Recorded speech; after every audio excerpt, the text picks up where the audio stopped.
Hello दोस्तों, Hindi mirror पर फिर से आपका स्वागत है। दोस्तों, अभी की वीडियो में जो कंटेंट लेकर आए हैं 4th यूनिट से है और ये 4th यूनिट जो है स्टूडेंट्स बीए फर्स्ट ईयर के लिए है, जो कि आपकी अन्य विधाएं हैं, जिसमें अन्य विधाएं में रेखा चित्र है, जीवनी है, यात्रा वृत्तांत है, आत्मकथा है। तो बहुत सारे टॉपिक्स हैं जो आपको तैयार करने हैं और यहाँ से आपके 100% जो है क्वेश्चंस ज़रूर बनेंगे। अब ये नहीं पता कि कौन से टॉपिक में से आपका क्वेश्चन बने, क्योंकि यहाँ पर कम से कम 6 से 7 के बीच आपके टॉपिक हैं अन्य विधाओं के। तो किसी भी टॉपिक में आपके प्रश्न पूछे जा सकते हैं, लेकिन हमारी कोशिश ये रहेगी कि आपको बताएं कि यहाँ से प्रश्न 100% बनेगा। अब जैसे कि रेखा चित्र है, रेखा चित्र में से आपका प्रश्न 100% से 99 हम बोल सकते हैं कि यहाँ से आपका प्रश्न जरूर बनेगा। संस्मरण का जरूर बनेगा, रेखा चित्र और संस्मरण में अंतर जरूर बनेगा। फिर इसके बाद आपका जीवनी पूछा जा सकता है, आत्मकथा भी आपसे पूछी जा सकती है, रेखा चित्र भी, यात्रा वृत्तांत भी आपसे पूछा जा सकता है। तो इस प्रकार से कई सारे टॉपिक हैं जो आपको तैयार करने हैं। हम सारे तैयार कराएंगे, पढ़ लीजिए सारे, आए जो उसको अच्छे से अप्लाई करना। तो रेखा चित्र क्या है, शुरू करने से पहले वही, अगर अब तक आपने सब्सक्राइब नहीं कर लिया है तो कर लीजिए और बेल आइकन हिट नहीं किया तो कर दीजिए, जिससे नई वीडियो के नोटिफिकेशन आपको टाइम से मिलते रहें। और एक लाइक तो बनता है, कर दीजिए, शेयर कर दीजिए। वीडियो शुरू हो चुकी है अपने सभी साथियों को, जिसे आपके साथ साथ बीए फर्स्ट ईयर के जितने भी आपके स्टूडेंट हैं वहाँ तक ये वीडियो पहुँचे आपके शेयर करने से, और उनको भी इसका बेनिफिट हो। चलिए देखते हैं रेखा चित्र किसे कहते हैं और रेखा चित्र का क्या अर्थ है। रेखा चित्र शब्द अंग्रेजी के स्केच शब्द का अनुवाद है तथा दो शब्द रेखा और चित्र के योग से बना है। इस विधा में क्रमबद्धता का ध्यान में रखकर किसी व्यक्ति की आकृति, उसकी चाल ढाल या स्वभाव को शब्दों के द्वारा सजीव चित्रण किया जाता है। ठीक है, समझ गए। किसी व्यक्ति का आप स्केच खींच रहे हो, उसका रेखा चित्र बना रहे हो, उसको बताया जाता है उसके बारे में, उसके चाल ढाल के, उसके आकृति के बारे में, उसके स्वभाव के बारे में। ऐसे नहीं कि आप पिक्चर बना रहे हो, पिक्चर नहीं, आप शब्दों के माध्यम से चित्र खींच रहे हो। ठीक है, वह गोरा है या काला है, लंबा है, छोटा है, स्वभाव में कैसा है, तो अपने शब्दों सीधे स्वभाव में बोलना है, शब्दों के माध्यम से किसी का रेखा चित्र खींचना, किसी व्यक्ति का। ठीक है, यही है परिभाषा इसकी, रेखा चित्र कहलाता है। इसमें शब्द चित्रकला का है, जिसका अर्थ ऐसा खाका जिसमें क्रमबद्ध ब्यौरा ना दिए गए हों, उसी के अनुकरण पर लिखकर रेखा चित्र कहलाता है। ऐसा कुछ नहीं है कि एक सीक्वेंस आपने बना ली है, लेकिन जिस तरह का व्यक्ति होगा जिसका आप रेखा चित्र लिख रहे हो, आप उसी के अनुसार उसको लिखते हो, जैसा वो है वैसा ही खाका उसका खींचते हो और उसको क्रमबद्ध करते हो।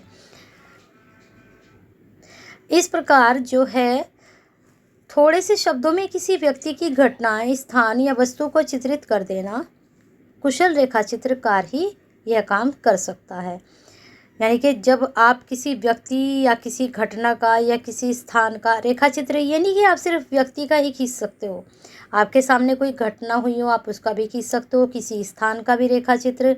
अब जैसे ताजमहल है, ताजमहल पे भी आप रेखा चित्र लिख सकते हो, किसी वस्तु के बारे में भी लिख सकते हो।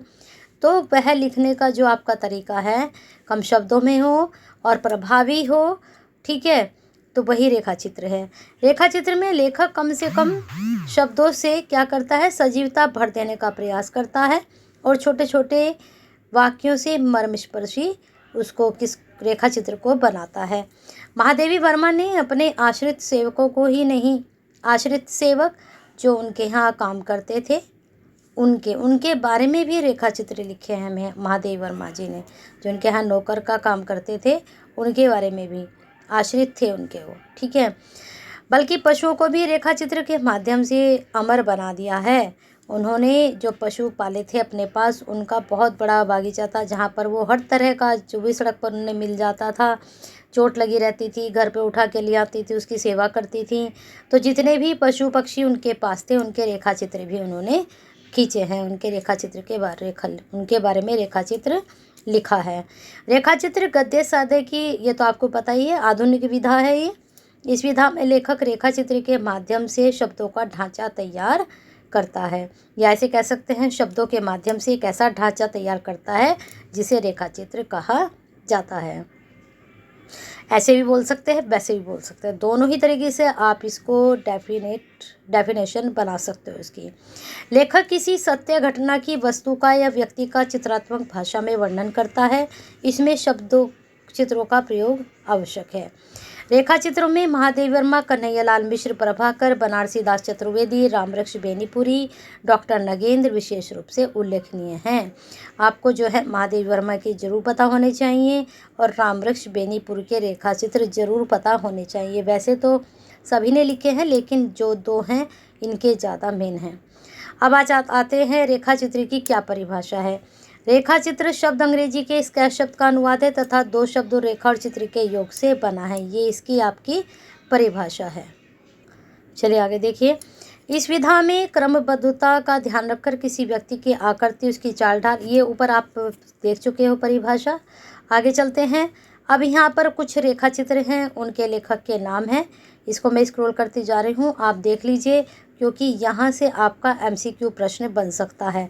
अतीत के चलचित्र, स्मृति की रेखाएं, ये महादेवी वर्मा के आपसे पूछे जा सकते हैं, क्योंकि ऐसा कोई पर्टिकुलर उसमें लिखा तो है नहीं आपके सिलेबस में 4th यूनिट में कि आपको इसी का ही रेखा चित्र के बारे में पढ़ना है। तो वहाँ आपका MCQ में किसी का भी रेखा चित्र आपसे पूछ सकते हैं। अब आते हैं रेखा चित्र की विशेषताएं। क्या है रेखा चित्र की विशेषताएं? इसमें जो है साहित्यकार अपनी कल्पना या अनुभूति का अलग से कोई रंग नहीं भरता है। जिस व्यक्ति या वस्तु का दृश्य का वर्णन करना होता है उसका हूबहू चित्र वह अंकित करता है। उसमें कुछ भी लाग लपेट के जिस तरह का व्यक्ति होगा वह उसको ऐसे के एज इट उसको एक्सप्लेन करेगा अपने रेखा चित्र में, जो रेखा चित्रकार है। फिर इन्होंने कहा है कि रेखा चित्र वर्णन प्रधान संस्मरण है, किंतु इसकी चित्रात्मक संस्मरण से पृथक कर देती है। ये चित्रात्मक है, संस्मरण यादों से संबंधित है। रेखा चित्र की विशेषता विस्तार में नहीं तीव्रता में होती है। रेखा चित्र पूर्ण चित्र नहीं है, वह व्यक्ति वस्तु के वर्तमान में विवरण से न्यूनतम होता है, वर्तमान में रहती है, इसलिए ऐसा रेखा चित्र का सबसे महत्वपूर्ण उपकरण है उस दृष्टिविद का। अब संस्मरण में क्या है, जो चीज़ बीत चुकी है, ठीक है, जो हो चुका है उसका संस्मरण लिखा जा रहा है।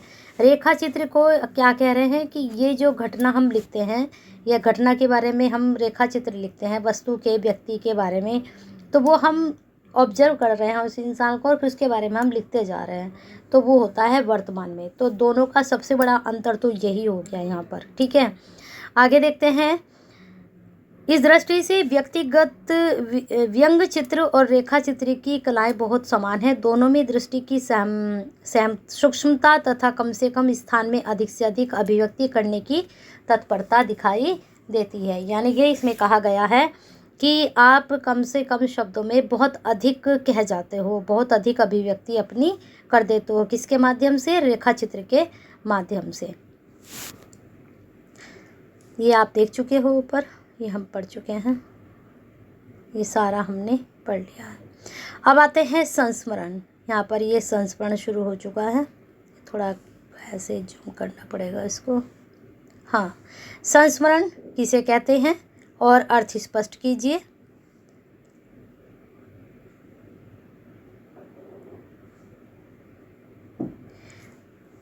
स्मृति के आधार पर, जैसा कि मैंने भी आपको बताया था कि संस्मरण है स्मृति के आधार पर लिखा जाता है। किसी विषय व्यक्ति के संबंध में लिखित किसी लेख या ग्रंथ को हम संस्मरण कहते हैं।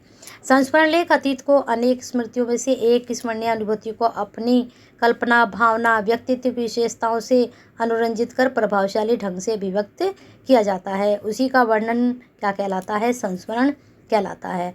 आपके जीवन में बहुत सी घटनाएं घटती हैं, कोई घटना आज आपको याद है, तो उस घटना को आप क्या करोगे? अपनी कल्पना से, अपनी भावनाओं के माध्यम से, अपनी अभिव्यक्ति, अपनी लेखन शैली के माध्यम से उसको लिखोगे तो वह एक अच्छा संस्मरण बन जाएगा। आगे है इसमें, लेखक के स्मृति पटल पर अंकित विशेष व्यक्ति की जीवन की कुछ घटनाओं का एक रोचक वर्णन करता है, जो उसके साथ उसने देखा हो, अनुभव किया हो। इसका विवरण सर्वथा प्रमाणित होता है, प्रमाणित क्यों होता है कि लेखक ने वो खुद देखा है, खुद उसको भोगा है, तो इसलिए वह प्रमाणित है, उसमें कोई कल्पना की बात नहीं है। संस्मरण लेखक अपने विषय में लिखता है तो उसकी रचना आत्मकथा के निकट आ जाती है। अब आत्मकथा क्या होती है? आत्मकथा हम अपने आप के बारे में लिखते हैं जो हमने खुद से भोगा है। तो संस्मरण भी कहीं ना कहीं ऐसा ही है कि जो हम देखते हैं, सुन लेते हैं, जो हमने देखा है उसी को हम लिखते हैं, हमारी याद में वो कहीं ना कहीं बात रह गई है।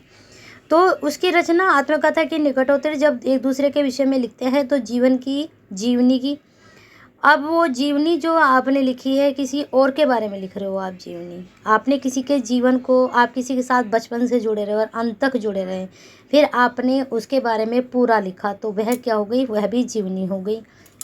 तो तीनों एक साथ जुड़े हुए हैं, लेकिन तीनों में फिर भी बहुत कुछ अंतर है।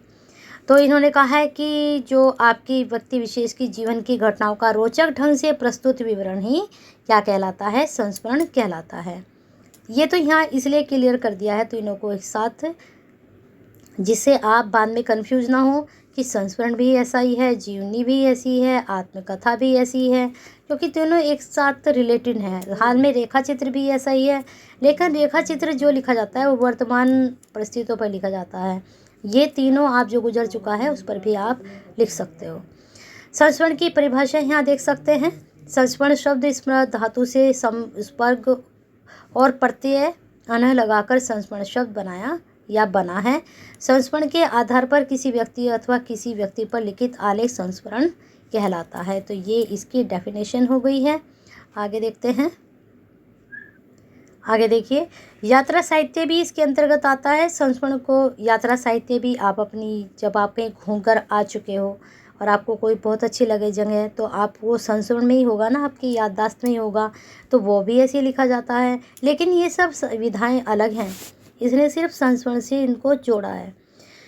तो इसकी प्रवृत्ति माना जा सकता है। ऐसी रचना को संस्मरणात्मक निबंध कहा जा सकता है। व्यापक रूप से संस्मरण आधार आत्मचरित के अंतर्गत लिया जाता है, किंतु संस्मरण और आत्मचरित के दृष्टिकोण में मौलिक अंतर है। आत्मचरित के लेखक को मुख्य उद्देश्य अपने जीवन कथा का वर्णन करना होता है, जैसे कि मैंने आपको बताया था आत्मकथा। संस्मरण लेखक का दृष्टिकोण अलग रहता है। संस्मरण लेखक जो कुछ स्वयं देखता है, स्वयं अनुभव करता है, उसी का वह चित्रण करता है। लेखक स्वयं की अनुभूतियाँ, संवेदना संस्मरण में दिखाई देती हैं, उसी का चित्रण वह करता है। लेखक की अनुभूतियाँ तथा संवेदना संस्मरण का अंतर्निहित रहती हैं, उसके अंदर ये सब बातें रहती हैं एक लेखक के अंदर। इस दृष्टि से संस्मरण का लेखक निबंधकार के अधिक निकट है। वह अपने चारों ओर के जीवन का वर्णन करता है। इतिहासकार के समान वह केवल तथ्य विवरण प्रस्तुत नहीं करता है, बल्कि क्या करता है? पाश्चात्य साहित्य में साहित्यकारों के अतिरिक्त अनेक राजनेताओं, सेना नायक ने भी अपने संस्मरण लिखे हैं, जिनका साहित्यिक महत्व स्वीकारा गया है। अब देखिए संस्मरण के अंग कौन कौन से हैं। अभी मैंने आपको सारे अंग बता दिए हैं, कौन कौन से मैंने भी बताए थे आपको। चलिए देखते हैं तत्व कौन कौन से हैं और अंग कौन से हैं। अतीत की स्मृति। संस्मरण कहाँ पर आधारित होता है? इसमें लेखक अपने यात्रा, जीवन की घटना, रोचक पल आदि जितने भी दुनिया में रोचक यादें होती हैं उसको सहेज कर रखता है और फिर संस्मरण के माध्यम से उसको लिखित रूप में पेश करता है, जिसे पढ़कर दर्शक को महसूस होता है कि उस अतीत की घटना से वह रूबरू हो रहा है। किसकी? लेखक की, जो उसने अपना जीवन गुजारा है। चलिए आगे देखते हैं इसको। तो 2 टॉपिक आपके हो चुके हैं, आत्मकथा, डायरी और जीवनी। ये आपको कल कराएंगे टॉपिक, तो आपकी 4th यूनिट कंप्लीट हो जाएगी। रही फिर आपकी 1st और 3rd यूनिट की, यानी कि देवनागरी लिपि वाली और आपकी 1st यूनिट, ये दोनों मैं कल कोशिश करूँगी आपको दोनों यूनिट कल करा दूँ, या नहीं तो परसों आपकी दोनों यूनिट एक साथ अपलोड कर देंगे। तब तक आपको हिंदी मिनट के साथ बने रहना है और अपना प्यार और साथ ऐसी बना के रखना है। और जितना कंटेंट आपको दे दिया गया है उसकी बहुत अच्छे से तैयारी कीजिए और लाइक कीजिए, शेयर जल्दी से कर दीजिए सभी स्टूडेंट्स के लिए। कमेंट बॉक्स में अपनी क्वेरी सेंड करते रहिए।